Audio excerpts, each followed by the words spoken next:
ہمارے پاس ایک فرمائشی پروگرام ہے کہ سر بچوں کو پھلوں کے نام میں سے کیلا لکھنا سکھایا جائے. طریقہ کار بڑا آسان سے رکھنا ہے آپ نے، مشکل نہیں کرنا. چھوٹے بچوں کو کیلا لکھنا سکھانا ہو یا کسی کو سکھانا ہو، کیا کام ہے؟ سب سے پہلے بتائیں بچہ کاف کی آدھی شکل بنائے، تو یہ ہمارے پاس کیا ہوگی جی؟ کاف کی آدھی شکل ہوگی. ٹھیک ہے، جب بھی کاف کی یا لام کی یا گاف کی شکل ہوتی ہے تو کیا ہوتا ہے؟ ہلکا سا بینڈ کے ساتھ ہوتا ہے. یہ کاف ہو گیا یا گاف ہو گیا.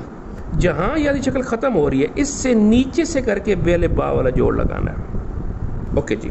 اچھا، اب جہاں یہ ختم ہو رہا ہے یہاں پہ چھوٹی سی رے لگا دیں، یہاں پہ یہ ایک نقطہ لگا دیں، یہاں پہ الف لگا دیں، تو کیا بن جائے گا؟ کیلا. دوبارہ دیکھیں کیسے کام کیا ہے.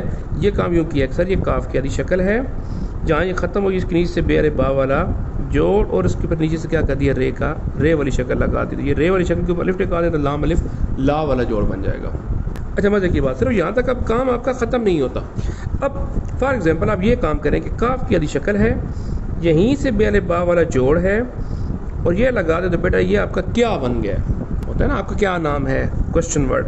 اگر آپ یہاں پر یہ کریں کہ یہ کاف کی شکل یا گاف کی شکل لگائیں، یہی جوڑ بنائیں اور آگے رے اور ہے لکھ دیں تو کیا بن جائے گا؟ 11 بن جائے گا.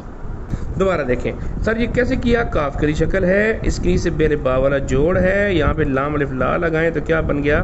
کیلا بن گیا. لیکن گاف لگا دیں، یہ زیر لگا دیں تو کیا بن جائے گا؟ گیلا بن جائے گا.